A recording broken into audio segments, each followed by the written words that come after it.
Chicago Open Housing Movement, 1966. In 1966, after several successes in the South, King, Bevel, and others in the civil rights organizations took the movement to the North, with Chicago as their first destination. King and Ralph Abernathy, both from the middle class, moved into a building at 1550 South Hamlin Avenue, in the slums of North Lawndale on Chicago's west side, as an educational experience and to demonstrate their support and empathy for the poor. The SCLC formed a coalition with CCCO, Coordinating Council of Community Organizations, an organization founded by Albert Raby, and the combined organization's efforts were fostered under the aegis of the Chicago Freedom Movement. During that spring, several white couple/black couple tests of real estate offices uncovered racial steering, discriminatory processing of housing requests by couples who were exact matches in income, background, number of children, and other attributes. Several larger marches were planned and executed, in Bogan, Belmont Cragen, Jefferson Park, Evergreen Park, a suburb southwest of Chicago, Gage Park, Marquette Park, and others. King later stated and Abernathy wrote that the movement received a worse reception in Chicago than in the South. Marches, especially the one through Marquette Park on August 5, 1966, were met by thrown bottles and screaming throngs. Rioting seemed very possible.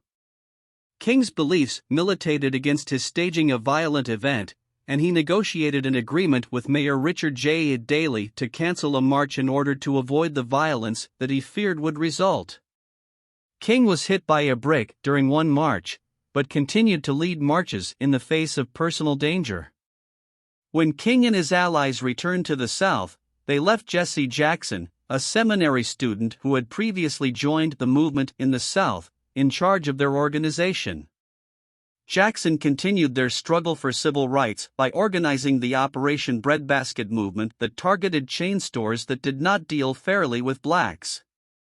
A 1967 CIA document declassified in 2017 downplayed King's role in the black militant situation in Chicago, with a source stating that King sought at least constructive, positive projects.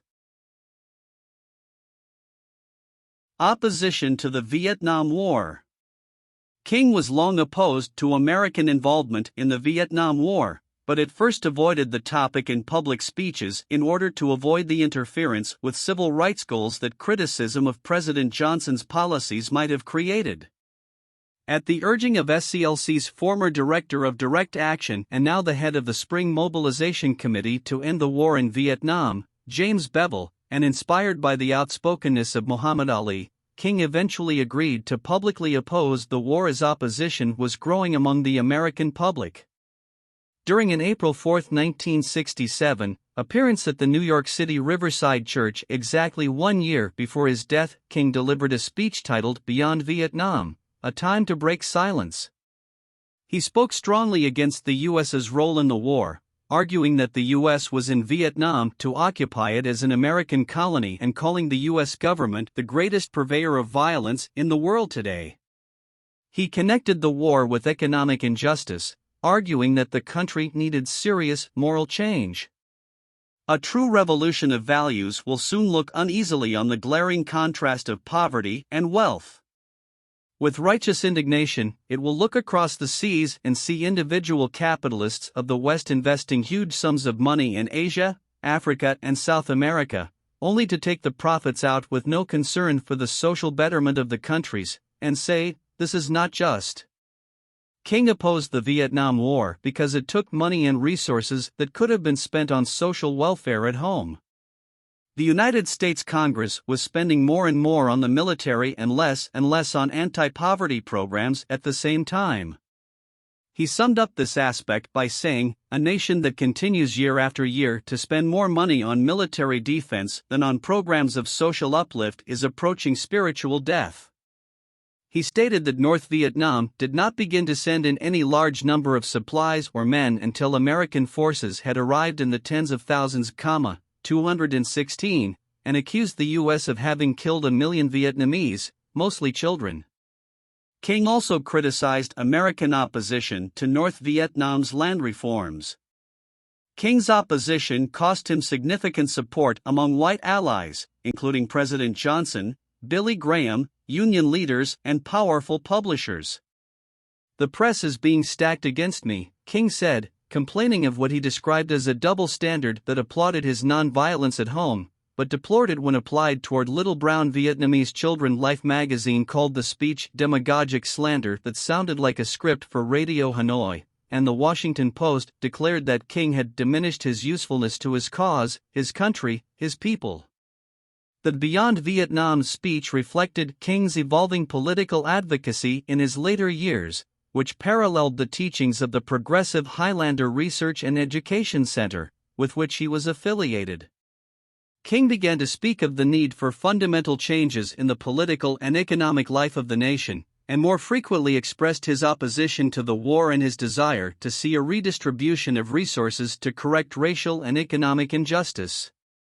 He guarded his language in public to avoid being linked to communism by his enemies, but in private he sometimes spoke of his support for social democracy and democratic socialism.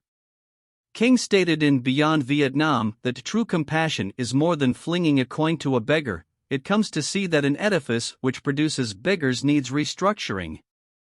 King quoted a United States official who said that from Vietnam to Latin America, the country was on the wrong side of a world revolution. King condemned America's alliance with the landed gentry of Latin America, and said that the U.S. should support the shirtless and barefoot people in the Third World rather than suppressing their attempts at revolution.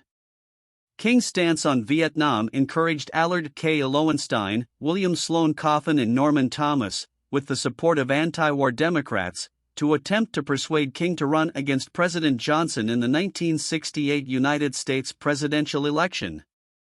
King contemplated but ultimately decided against the proposal on the grounds that he felt uneasy with politics and considered himself better suited for his morally unambiguous role as an activist. On April 15, 1967, King participated and spoke at an anti-war march from Manhattan's Central Park to the United Nations. The march was organized by the Spring Mobilization Committee to End the War in Vietnam and initiated by its chairman, James Bevel. At the UN, King brought up issues of civil rights and the draft. "I have not urged a mechanical fusion of the civil rights and peace movements. There are people who have come to see the moral imperative of equality, but who cannot yet see the moral imperative of world brotherhood. I would like to see the fervor of the civil rights movement imbued into the peace movement to instill it with greater strength. And I believe everyone has a duty to be in both the civil rights and peace movements.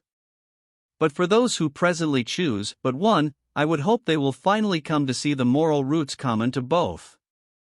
Seeing an opportunity to unite civil rights activists and anti-war activists, Bevel convinced King to become even more active in the anti-war effort. Despite his growing public opposition towards the Vietnam War, King was not fond of the hippie culture which developed from the anti-war movement. In his 1967 Massey lecture, King stated, "The importance of the hippies is not in their unconventional behavior, but in the fact that hundreds of thousands of young people, in turning to a flight from reality, are expressing a profoundly discrediting view on the society they emerge from." On January 13, 1968, the day after President Johnson's State of the Union address, King called for a large march on Washington against one of history's most cruel and senseless wars. "We need to make clear in this political year, to congressmen on both sides of the aisle and to the President of the United States, that we will no longer tolerate, we will no longer vote for men who continue to see the killings of Vietnamese and Americans as the best way of advancing the goals of freedom and self-determination in Southeast Asia."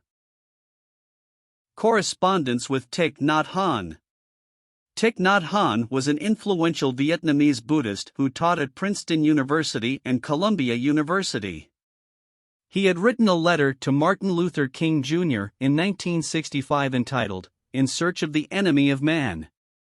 It was during his 1966 stay in the U.S. that Nhat Hanh met with King and urged him to publicly denounce the Vietnam War. In 1967, King gave a famous speech at the Riverside Church in New York City, his first to publicly question the U.S. involvement in Vietnam. Later that year, King nominated Nhat Hanh for the 1967 Nobel Peace Prize. In his nomination, King said, "I do not personally know of anyone more worthy of this prize than this gentle monk from Vietnam." His ideas for peace, if applied, would build a monument to ecumenism, to world brotherhood, to humanity. Poor People's Campaign, 1968. In 1968, King and the SCLC organized the Poor People's Campaign to address issues of economic justice. King traveled the country to assemble a multiracial army of the poor that would march on Washington to engage in nonviolent civil disobedience at the Capitol until Congress created an economic Bill of Rights for poor Americans. The campaign was preceded by King's final book, Where Do We Go From Here, Chaos or Community?, which laid out his view of how to address social issues and poverty. King quoted from Henry George and George's book, Progress and Poverty, particularly in support of a guaranteed basic income. The campaign culminated in a march on Washington, D.C., demanding economic aid to the poorest communities of the United States. King and the SCLC called on the government to invest in rebuilding America's cities. He felt that Congress had shown hostility to the poor by spending military funds with alacrity and generosity. He contrasted this with the situation faced by poor Americans, claiming that Congress had merely provided poverty funds with miserliness. His vision was for change that was more revolutionary than mere reform. He cited systematic flaws of racism, poverty, militarism, and materialism, and argued that reconstruction of society itself is the real issue to be faced. The Poor People's Campaign was controversial even within the civil rights movement. Rustin resigned from the march, stating that the goals of the campaign were too broad, that its demands were unrealizable, and that he thought that these campaigns would accelerate the backlash and repression on the poor and the black.